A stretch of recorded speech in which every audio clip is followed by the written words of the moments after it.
Powered by the Inside the Birds podcast. Now, live from inside the Matt Black Kia Studios. This is Football at 4.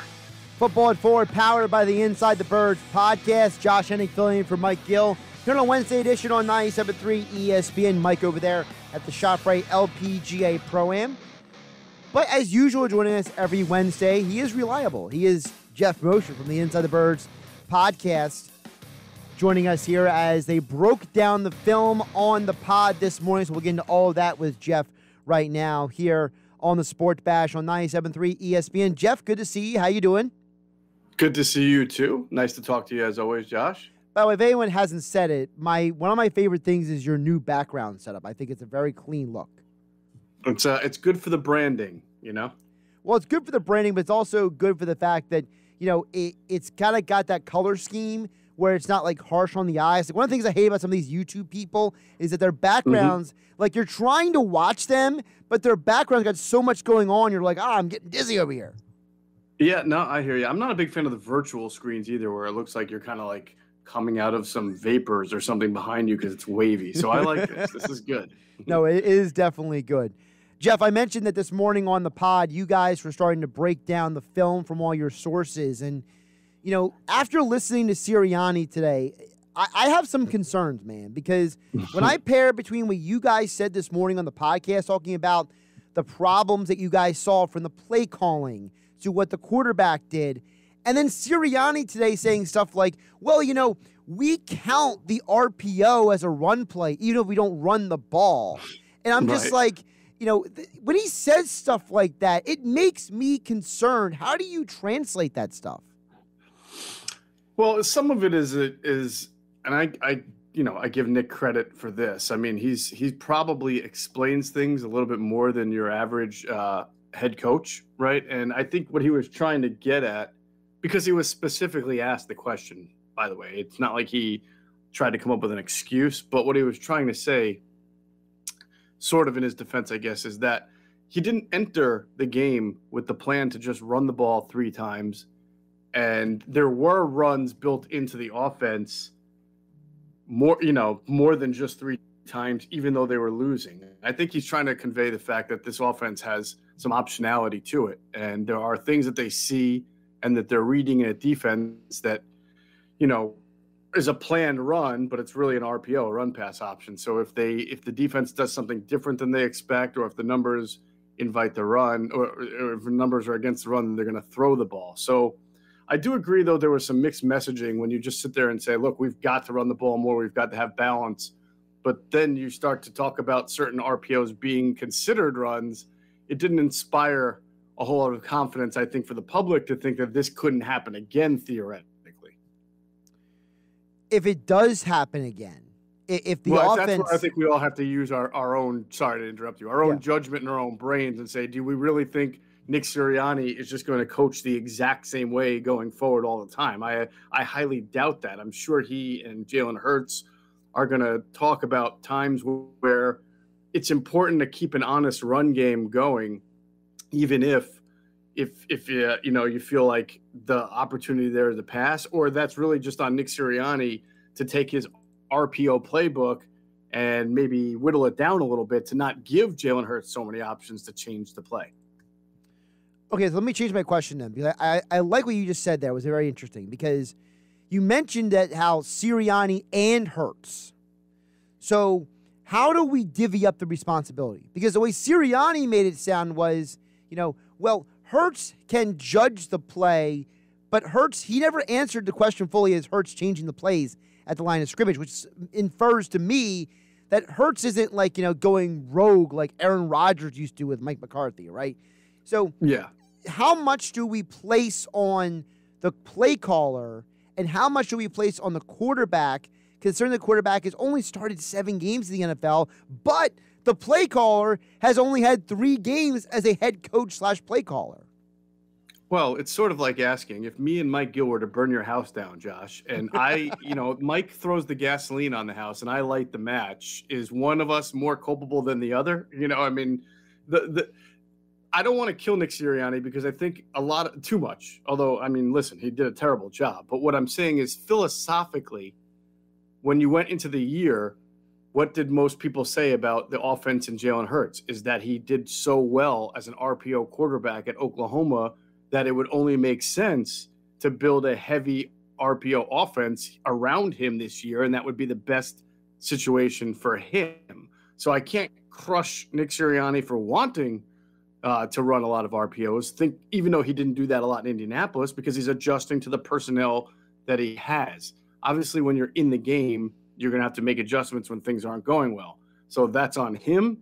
But to your point about Jalen Hurts, he clearly did not play a good game and clearly showed some of those signs of concern that you have with a guy coming out of college and then only starting a few games where you're not staying in the pocket, you're not letting the routes develop, you are looking to, flee at the first sign of danger. You know, the offensive line wasn't great, but it wasn't bad. It's not like he was under heavy pressure and heavy duress all game. But his ball placement and accuracy was also an issue. I mean, it goes unnoticed, but there was a wheel route to Kenny Gainwell that he threw a little bit behind him. But if that's where a wheel route should be, over to the outside shoulder, then that's a big gain. And there were about, a dozen passes like that he missed that he needs to put on his receivers. It's also interesting because, what I did for the game, Geoff, I mentioned this before, I watched the regular broadcast, then I rewatched it on the Manning cast.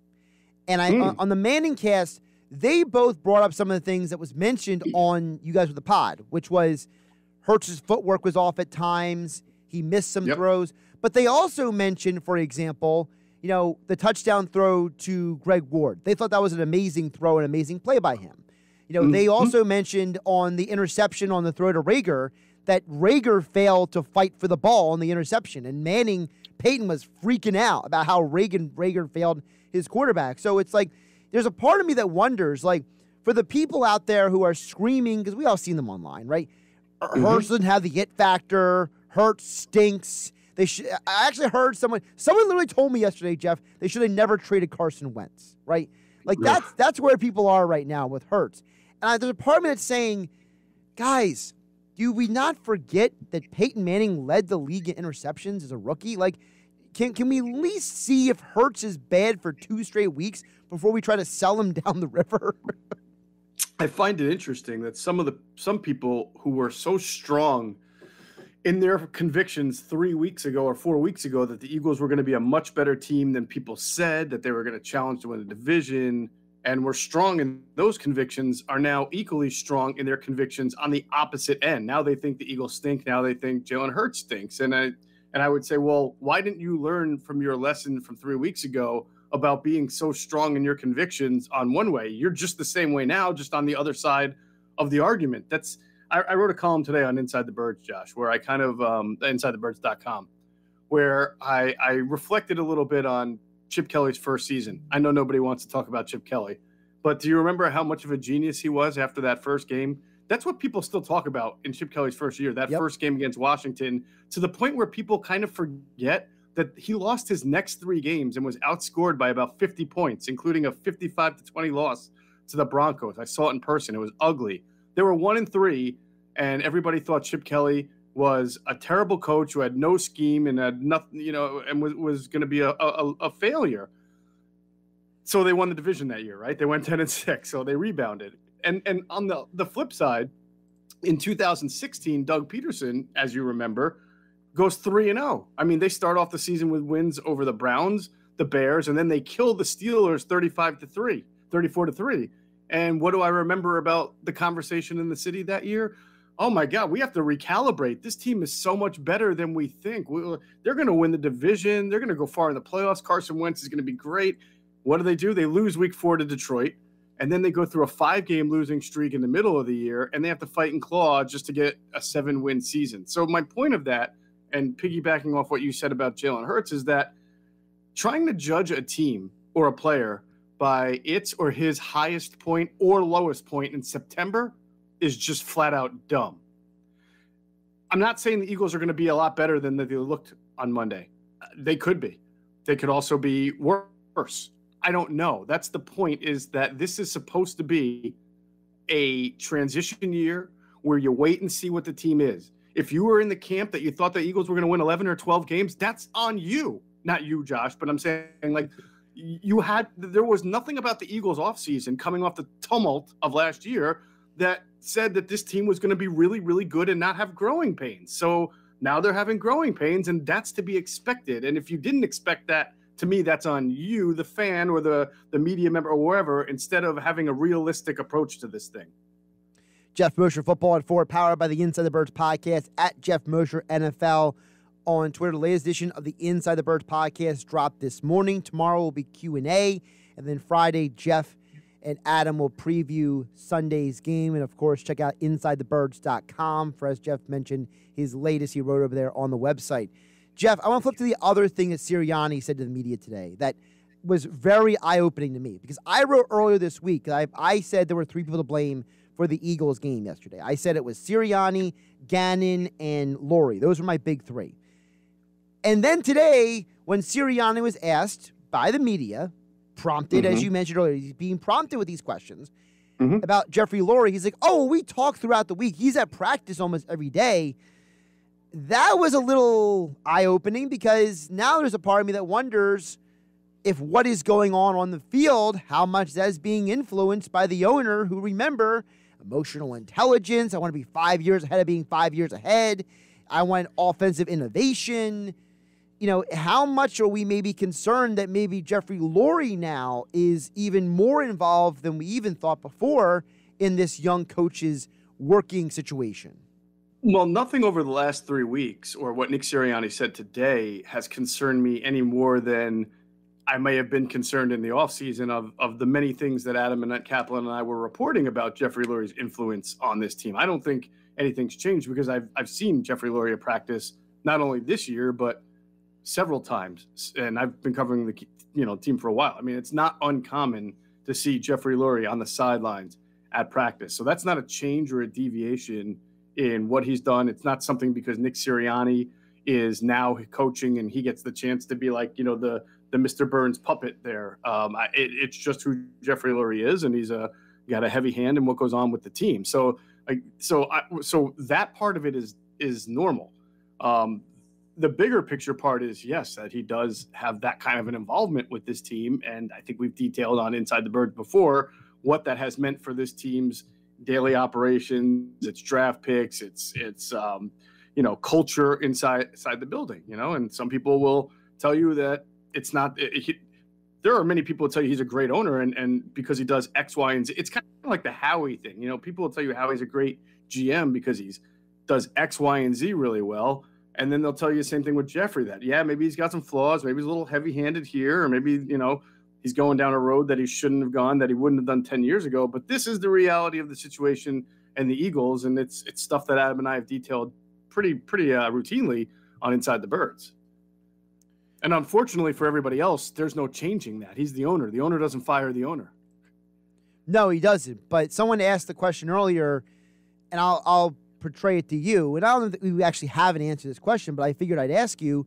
Someone texted in the show earlier and said, did Lurie hire Sirianni because he looks around the league and sees McVay and LaFleur and Kyle Shanahan and Cliff Kingsbury and says, I want my young guy?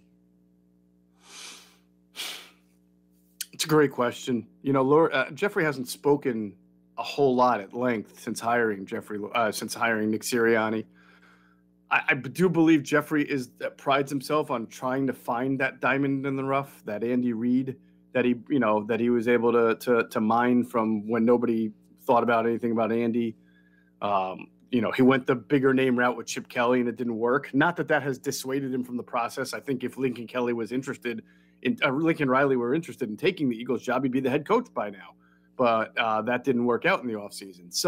But I do think Jeffrey has a different set of criteria, like something only that's internal, of feel and a vibe on his head coaching candidates that is probably unique to him and that you wouldn't find in a lot of other owners. I don't know that he hired Nick Sirianni thinking this is my puppet, but I do think that, I imagine, just knowing Jeffrey, that he thought he was getting someone who was innovative, ahead of the time. And I would pay right now a lot of money to wonder what Jeffrey Lurie is thinking when Nick Sirianni is sitting in front of the press with a microphone saying, we don't really run motion just to run motion. We only do it if there's a distinct advantage to it.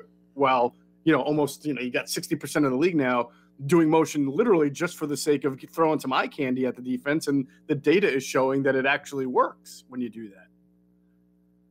Geoff Mosher joining us here at Football at 4, powered by the Inside the Birds podcast at Geoff Mosher NFL on Twitter. Jeff, let's get to some of the stuff on the field. Sua Opeta promoted to the active roster today with Seumalo going down. Sirianni was non-committal to who is potentially starting at the guard positions. So, how do you think Opeta factors into that decision for this Sunday's game? Well, they need depth, Josh. I mean, they've got, I would assume that Nate Herbig is going to fill a spot. He's either going to play right guard and they're going to move Dickerson to left guard, or they're going to say, we just put Dickerson at right guard. We don't want to mess around with him too much. We'll play Herbig at left guard in place of Seumalo. We'll see. But you have to understand, Brandon Brooks is expected to come back. And when Brandon Brooks is coming back, he's going to play right guard. And so that's going to eventually move Landon Dickerson to left guard anyway. So either you get ahead of the process now, or you kind of just prolong the inevitable and play Herbig there for now. But they have no depth. I mean, you're thinking, first of all, with Mailata hurt, and we have to see if he'll play, you're down to Brett Toth as your top offensive tackle, your swing tackle, which is a little scary. And then on the interior, you've got if Herbig's going to start, then you're really down to Sua Opeta now as one of your top backup interior linemen, along with the kid that they signed from Buffalo's practice squad, Jack Anderson. But I don't know how eager they are to get Jack Anderson out there when he hasn't really practiced for more than a week in this scheme. So Sua Opeta has practiced on this team and knows the personnel around him. And so he becomes more of a valuable piece of depth. But the bottom line is you're not in a great situation if Sua Opeta or Jack Anderson or Brett Toth have to get onto the field against the Chiefs on Sunday. I'm starting to wonder, Jeff, Dickerson, he was so highly lauded coming out of college. I mean, even guys like Brian Baldinger has literally said he thought Dickerson was the best offensive lineman in the draft. I mean, now, Baldy's also the guy who thought 2 years ago that Mailata was going to be a beast left tackle. So, Baldy, aside from playing in the NFL, knows something about offensive linemen. But there's a part of me that wonders, maybe Dickerson isn't best suited for right guard. Because, you saw the way he got sideswiped a couple times by the pass rush. Maybe there is something said with the fact that a guy who played center for that many years, now he's moving the guard. Maybe he does have a better plant foot, or maybe he does have a better angle that he takes. And maybe it would make sense to just say, hey, Landon, go learn left guard because we know for sure Seumalo is done for the year. I mean, the bigger question, you might be right, but the bigger question, Josh, I have is that interesting. By the way, Rodney McLeod, full practice today for the Eagles. So that is a really good thing for them. That's huge. Because, that's huge. So that sounds like he's very close to being able to play. To your Dickerson point, and by the way, Dickerson was limited today with a hip. I think in general, it's less about where he's playing and more about did they rush him on the field too quickly? I mean, he did not practice on full, like have a real full practice until after the final cutdown date when he was activated onto the 53. And then he started practicing in full. And this is a guy who suffered that injury. I think the SEC championship game was this year, correct? It was in January, yes. Was it not? Mm-hmm. Right. So think about that. Rodney McLeod tore his ACL in the winter last year, and he's just now practicing this week for the first time in full. And Dickerson's already played in 2 games. To me, it sort of looks like he's rusty, and it doesn't help that they're passing the ball 80% of the time. So instead of doing what he does best, which is road grade, he's sitting there taking vertical set after vertical set after vertical set. And you do that enough, and you're a rookie, and you're seeing things for the first time at the NFL level, and you haven't really practiced like the rest of your teammates have all since the start of training camp. I think it's reasonable to expect you're going to be a little bit rusty. And I just wonder if maybe the smarter decision would have been to go with Herbig off the bat until Dickerson had his legs underneath him more. Jeff, one more for you if I let you go. One of the guys you guys mentioned also in the podcast this morning, speaking of the offensive line, Jack Driscoll. Now, obviously, his practice window has been activated. Doesn't mean he's going to play this week or anytime soon, but whenever he is activated, I'm assuming, because I believe he's their best backup offensive lineman. So whatever his role is, that maybe something to keep in mind as well. Is he something that the audience needs to say, hey, when Driscoll is active, does he maybe start getting into the starting lineup instead of any of the guys we mentioned, Herbig, Dickerson, Opeta? Yeah, I would think, just based on how I know Jeff Stoutland feels about Jack Driscoll, and you saw last year he started right tackle in the season opener when Lane Johnson couldn't go as a rookie. They like Jack Driscoll a lot. They felt year one he was better suited to play right tackle. They felt that in order to play interior, he has the athleticism to be a good interior guard who can pull and trap and do all sorts of athletic things, but they wanted him to put on the weight and the muscle to be able to kind of, grind with the big bodies there at defensive tackle, which he did this offseason. Of course, he got hurt there with the pec, but I believe that if he were completely fully healthy, he might have been in before Landon Dickerson, but he would definitely be in before Nate Herbig would be. So they really need him back. They need the depth, and it's better for them, in my opinion. We'll see. I mean, there's not, Jack Driscoll's a young player too, but I think it's better for them to have Driscoll filling in for Seumalo and Herbig as that top backup interior offensive lineman, then vice versa. He's Geoff Mosher. Follow him on Twitter at Geoff Mosher NFL, InsideTheBirds.com. Subscribe the Inside the Birds podcast. The latest on the film study on today's podcast. Tomorrow, Quentin Michael, Jason Avant. And then Friday on the pod, Adam and Jeff get more into the preview of this Sunday's game versus the Chiefs. Jeff will be back on Monday to recap the game with Mike Gill. Adam Kaplan on tomorrow's edition of Football at 4, powered by the Inside the Birds podcast. Jeff, great stuff today. We'll catch up soon. All right, Josh. Have a great one. Josh Hennick filling in for Mike Gill here on the Sports Bash on 97.3 ESPN and Football at 4 is being brought to you by Caesars Entertainment Group at Atlantic City. Come experience the ultimate sports destinations all season long at the Wild Wild West, Tropicana, and Harrah's Resort, Atlantic City. Book your game day experience today at Caesars.com.